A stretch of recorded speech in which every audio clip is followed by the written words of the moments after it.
So good morning student, finally welcome to you all. So today we are going to start a new series of class 11th chemistry. So this is the first video lecture for your proper note making, and from today onwards you will make a proper notes of every lecture. Topic wise we are giving a series. So today we are going a first lecture, that is today's topic is the basic concept of chemistry, and today's aim is we are going to clear a concept in symbols, valency and chemical formula. तो आज हम कुछ basic symbols, valency और कुछ chemical formula की बात यहाँ पर करेंगे. इससे पहले भी कुछ असाइनमेंट्स में आप लोगों ने कुछ बेसिक स्ट्रक्चर से related problems, basic formula, list of element सब लोगों ने प्रिपेयर किया था. तो आज हम लोग बात करेंगे बेसिक चीज़ें जिसमें हम लोग सिंबल्स, वैलेंसी और केमिकल फार्मूले के साथ कुछ मैटर के बारे में भी करेंगे बात. So first of all chemistry क्या है? तो chemistry is deals with structure, composition and properties of matter. It is the transformation of one matter to another. So basically the backbone of any structural composition is the matter. Now what is matter? Matter is anything which has mass, occupy spaces like pen, water, book, etc. So matter can be easily classified into two categories. One is mixture and one is pure substance. So matter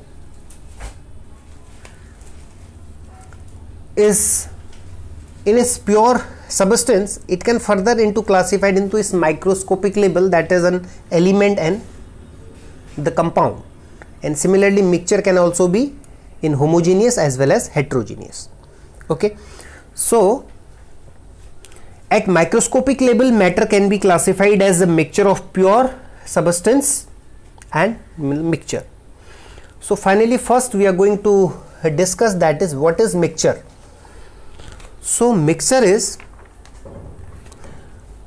which contains two or more pure substance. So I am going to write it. You can also make a note that mixture contains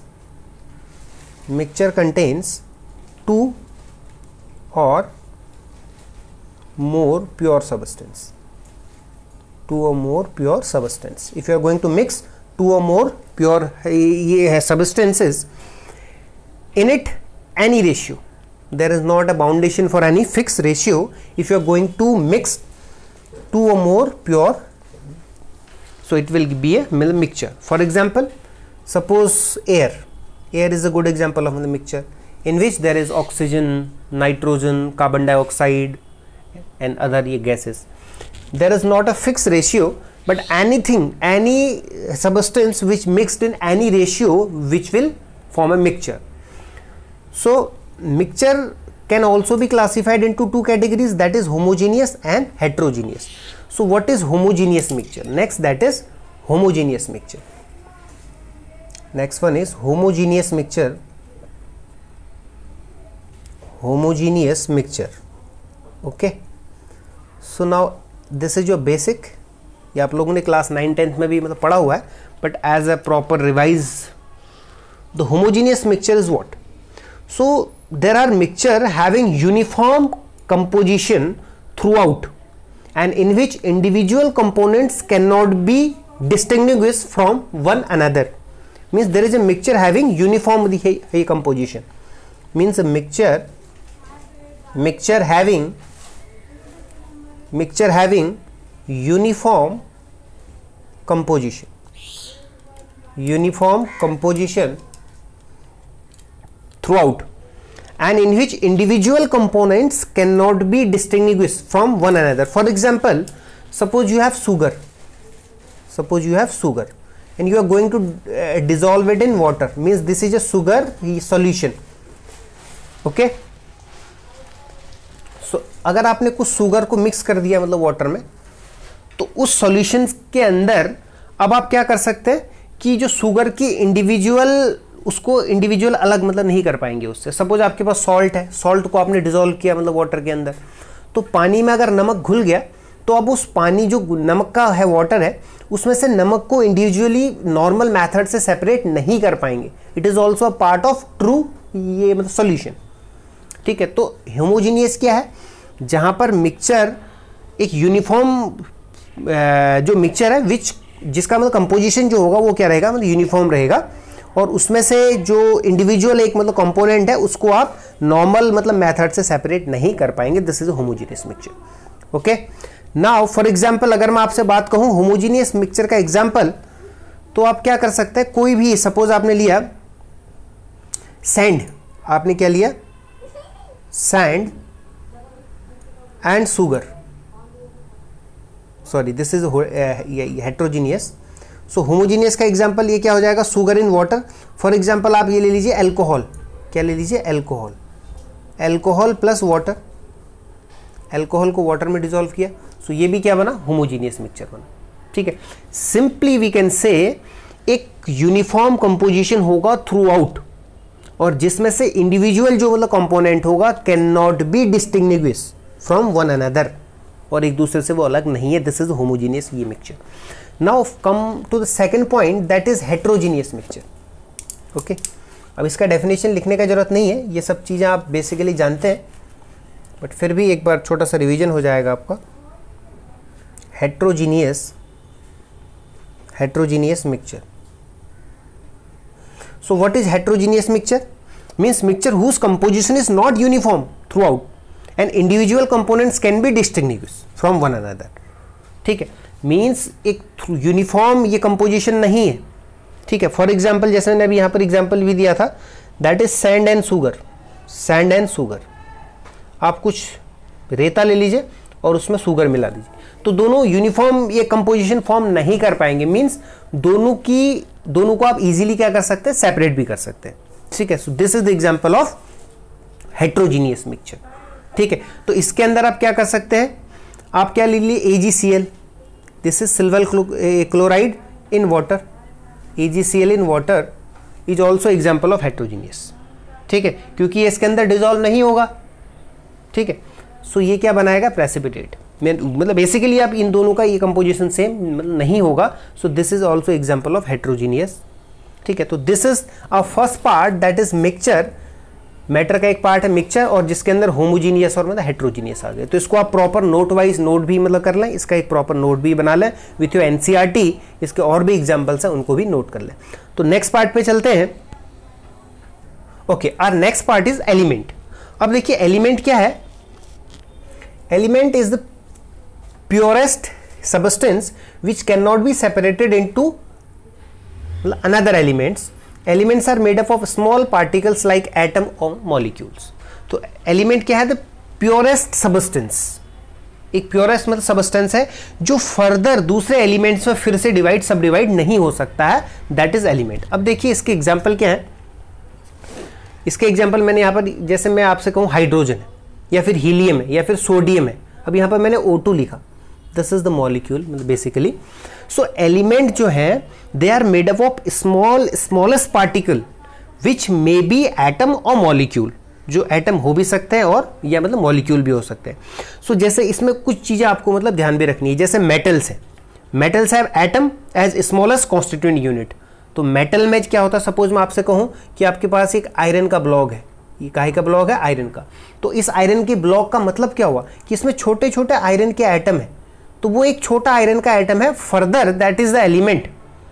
ठीक है, तो उसी तरीके से non metals हैं, जैसे for example helium है या फिर नियॉन है या फिर आर्गन है या फिर जिनॉन है, also have atoms as smallest constituent unit.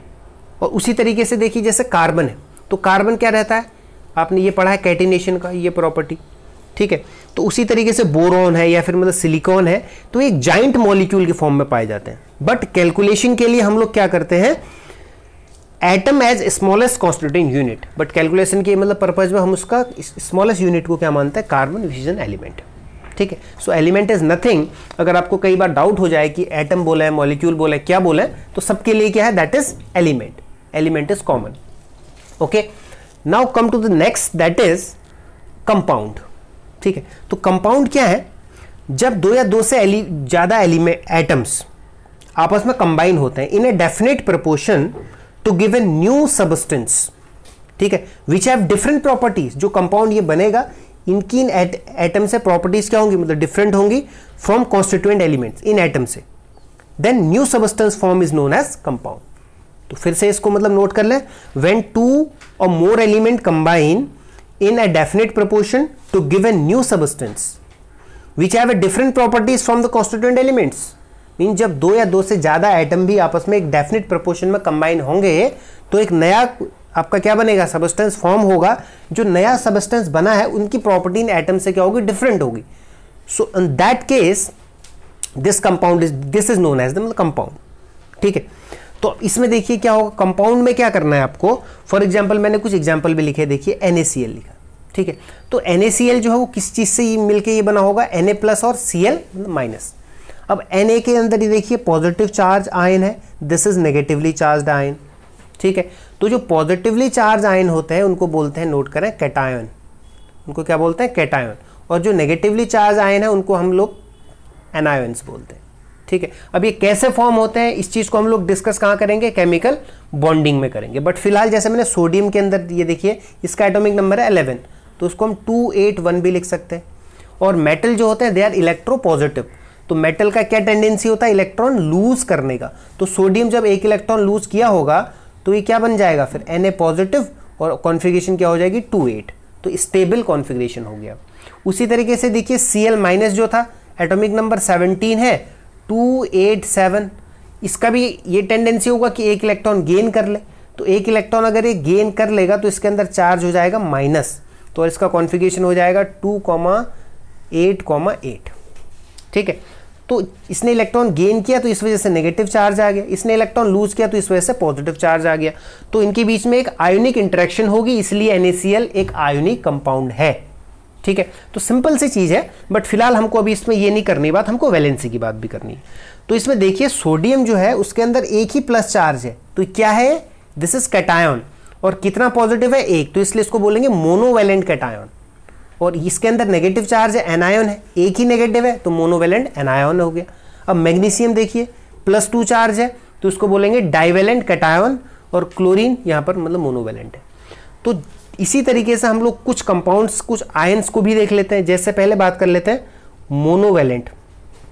Monovalent ions, इसका लिस्ट भी मतलब बना ले आप लोग, मोनोवैलेंट आयंस। ठीक है, उन मोनोवैलेंट आयन में मैंने यहाँ पर जो लिखा हुआ है दैट इज सोडियम। ठीक है, और भी मैं अगर लिखना चाहूँ नोट कर लें आप लोग, पोटेशियम। ठीक है, और भी लिखना चाहें रुबिडियम, और भी लिखना चाहें सीजियम, फ्रांसियम, बहुत कुछ है। अगर मैं लिखना चाहूँ Ag+ मोनोवैलेंट कैटायन है, यहाँ कैटायन ये लिख देते हैं, यहाँ एनायन लिख देते हैं। This is silver. ठीक है, इसको लिखना चाहूँ दिस इज, नोट कर लें, कॉपर, इसको लिख लें Au, दिस इज गोल्ड। ठीक है, तो कुछ कैटायंस लिख दिए मैंने, मोनोवैलेंट है। इसी तरीके से कुछ एनाइंस भी है बनेंगे। सपोज यहाँ पर ये लिख दिया chloride, this is bromide, this is hydroxide. ठीक है, अगर मैं लिखूँ यहाँ पर HCO3-, this is bicarbonate, note करें, बहुत इंपॉर्टेंट, आगे काम आएगा, बाइकार्बोनेट। अगर मैं लिख दूँ Cn-, इसको बोलते हैं साइनाइड। ठीक है, तो कुछ कैटाइंस नोट कर लें, कुछ एनाइंस नोट कर लें। ठीक है, तो ये दोनों मोनोवैलेंट कैटाइंस हैं, ये मोनोवैलेंट एनायंस है। ठीक है, तो आगे चलते हैं, फिर कुछ बात करते हैं डाइवैलेंट आयन की, फिर कुछ केमिकल कंपाउंड का फॉर्मेशन करेंगे। आइए चलते हैं अब कुछ डाइवैलेंट आयंस की तरफ। तो डाइवैलेंट आयन में भी कुछ कैटाइंस होंगे और कुछ एनायंस होंगे। तो कैटाइन में जैसे मैंने लिखा हुआ है that is Mg+2, this is calcium. ठीक है, और मैं कुछ लिखना चाहता हूं, आप भी इसको नोट कर लें, this is barium, this is barium. और देखिए दिस इज जिंक, Zn+2। कुछ कुछ कॉमन है जो आपको आगे यूज होंगे, तो वही मैं आपको ये बता दूंगा, दैट इज निकिल+2। ठीक है, और भी लिखना चाहते हैं दैट इज मरकरी, Hg+2। और भी एक आध और लिख लीजिए, that is Fe+2, this is ferrous. ठीक है, तो कुछ कैटाइंस हैं। उसी तरीके से कुछ डाइवैलेंट एनाइंस भी होंगे भाई, जिसके अंदर -2 चार्ज हो। ठीक है, दिस इज जो S लिखा हुआ है S-2, दिस इज सल्फाइड, इसको नोट कर ले, SULPHID, सल्फाइड। ठीक है, अब कुछ जैसे प्रैक्टिकल जो केमिस्ट्री होती है उसमें एसिडिक बेसिक मतलब रेडिकल्स के टाइम पे भी आपको काम आएंगे। जैसे वहाँ पर first carbonate, sulphide, nitride, acetate, कुछ आयंस होते हैं। बट फिलहाल हम लोग डाइवैलेंट एनाइन में आपको ये लिखा देता हूँ। कुछ लिख लीजिए CO3-2, इसको बोलते हैं कार्बोनेट, दिस इज कार्बोनेट, जैसे आपको फॉर्मूला बनाने में यूज होगा। इसकी वैलेंसी को बहुत ध्यान से देखें। कार्बोनेट के बाद फिर लिखें सल्फेट, फॉर्मूला लिखें दैट इज SO4-2। ठीक है, फिर लिखें सल्फाइड, तो ये लिख चुके हैं। फिर लिख लें oxalate, that is C2O4-2। This is oxalate, ठीक है। तो कार्बोनेट, सल्फाइड, सल्फाइड, एसिटेट, एक और लिख लें तो वो तो फिर मोनोवेलेंट भी हो जाएगा, ठीक है। तो कुछ डाइवेलेंट एनाइंस मैंने आपको ये बता दिए और कुछ डाइवेलेंस मतलब कैटाइंस हो गए।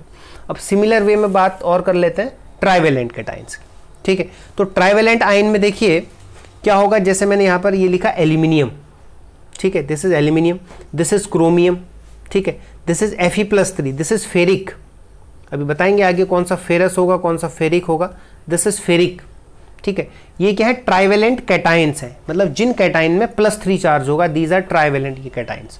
अब देखिए ट्राइवेलेंट एनाइन में लिखा N-3, इसको बोलते हैं, बहुत इंपॉर्टेंट है, नाइट्राइड, नाइट्राइड।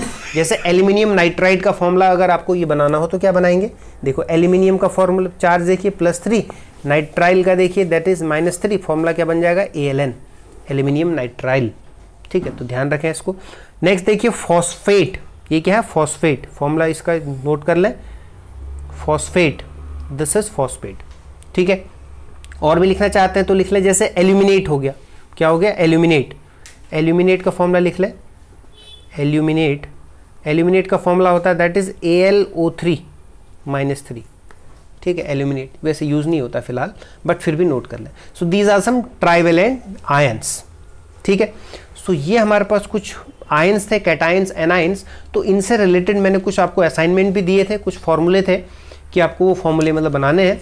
तो फिलहाल कुछ क्वेश्चंस आपके लिए हैं, इनको नोट कर लें। इन क्वेश्चन के बाद हम लोग फिर आगे नेक्स्ट वीडियो में चलेंगे, that will be a mole concept.